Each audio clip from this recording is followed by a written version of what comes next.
Does the potential for demise deter me from simping? Absolutely not. I was raised on Tumblr. You think I fear death?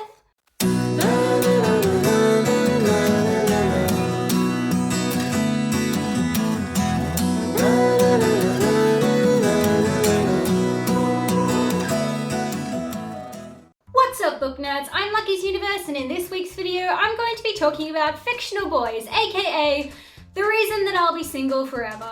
I've compiled a list of fictional men who have really raised the relationship bar for me, and I know what you're all thinking. Wait, Lucky's straight? I know, surprise, I like boys. This is the unfortunate way in which the world works. A percentage of us must be attracted to straight men, although I can never seem to simp for real straight men. I do try.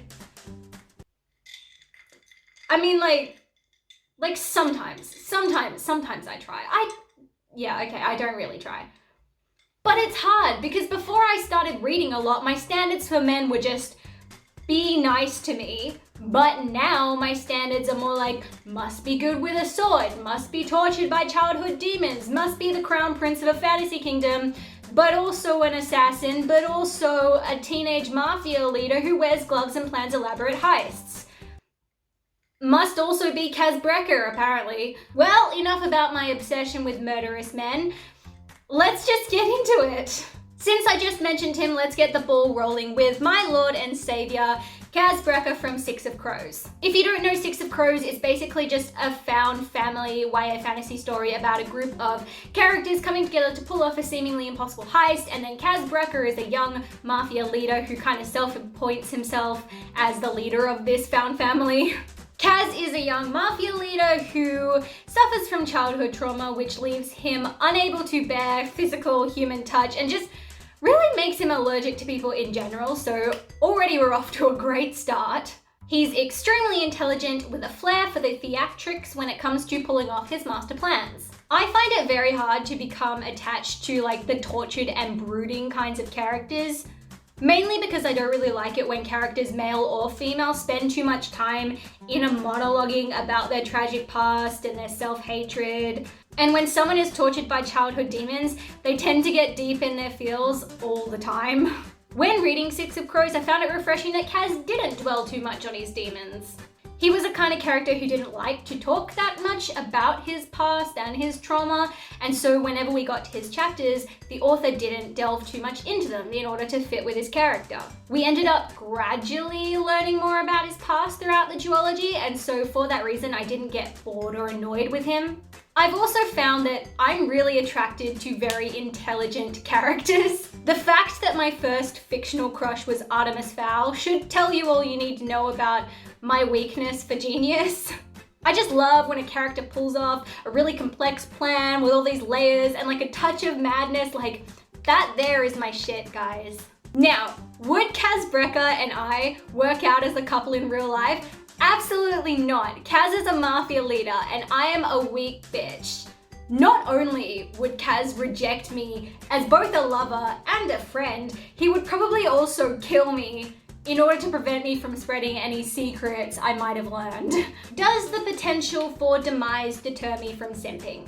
Absolutely not. I was raised on Tumblr. You think I fear death? Next up is Saxon from the Forest of Good and Evil series. The Forest of Good and Evil series is about a number of characters who are born into this magical universe called Enchantia, where people can be born into fairy tale prophecies. I don't know what this is with my hands.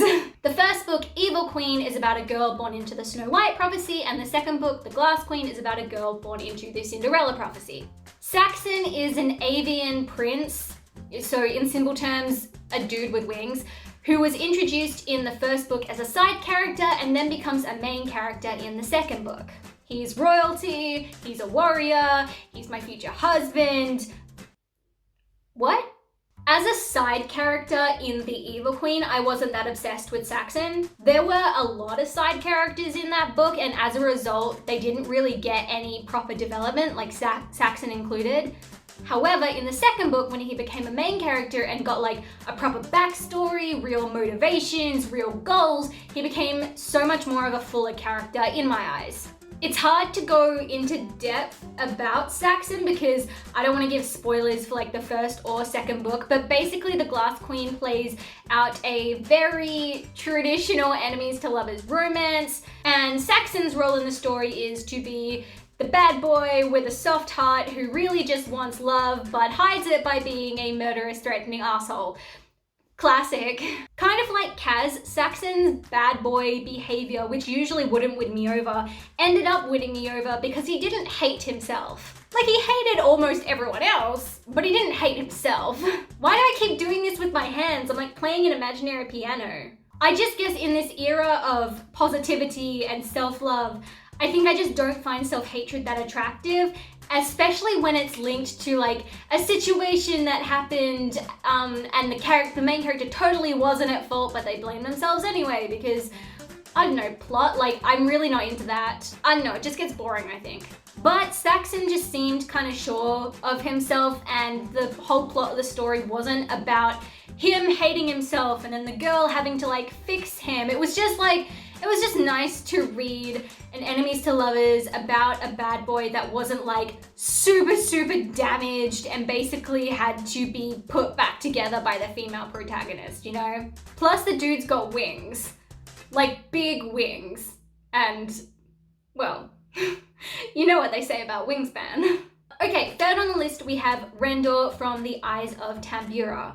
This is probably one of the less well-known fictional men because I don't see a lot of The Eyes of Tambura floating around on the online book community. So The Eyes of Tambura is basically about this girl named Shyla who lives in the underground city of Zerdai, and she gets tasked to find these two gems called the Eyes of Tambura, which are rumored to have great power. So Shyla is hired by this dude called the Water Prince, and Rendell is the Water Prince's commander or like captain of the guard who gets stuck with protecting / spying on Shyla. Rendell is your typical big muscly dude who's like endlessly loyal. Not usually my type, seeing as I'm easily intimidated by big muscly men who could snap me in half like uncooked spaghetti, but also because I don't usually fall for like the straight good character. I really like morally grey characters, like male or female, who do an even amount of good and terrible things. Rendell, although he has like obviously killed people for the Water Prince, is so unwaveringly good. So needless to say, I was very surprised when I started to get like butterflies, and I can't fully explain how those butterflies came to be. I partly think that it's because even though Rendell has a very protective nature, he kind of just let Shyla do her thing. He voiced his concerns about Shyla being in danger, but eventually would just step back and accept that Shyla could do whatever she wanted. And I don't remember any part of the story where Rendell questioned Shyla's ability to do her job. If she said she was good at something or that she knew how to do things, he was just like, oh, well, okay, then you must be. It was just very nice to see a male character not constantly question the female character's ability to do her own job.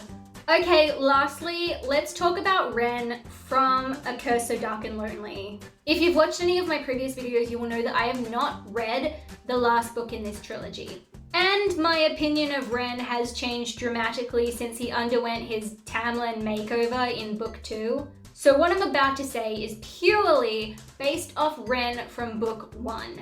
We're just gonna ignore book 2 Ren. We're just gonna pretend he doesn't exist. My main pro about Ren is that he has a bow and arrow. I mean, come on, a bow and arrow.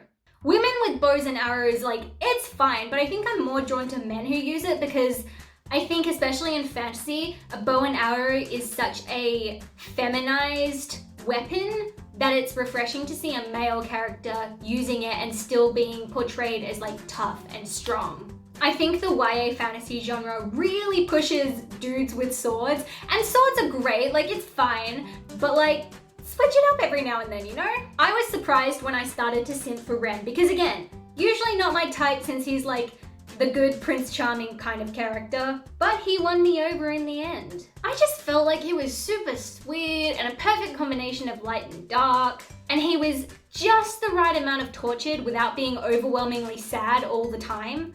Plus, I really liked his friendship with Gray, his guard captain. Like, those two were just so cute. Although I still don't understand Ren's 100% personality turnaround in book 2, I'm holding out for a redemption arc in book 3. No spoilers. No spoilers. Do not even hint at spoilers. I will hunt you down and I will kill you. I guess now you see why I like men who murder people. Alright, that brings us to the end of Men Who Will Keep Me Single Forever. I hope you enjoyed this video. Leave a comment below about your fictional crushes who will leave you single forever. If you don't already follow me on TikTok, go check that out. I post some pretty cool stuff on there. I will also leave a link to my Twitter and my Goodreads account below if you want to keep up with what I'm reading. Thanks for listening, and I'll catch you later.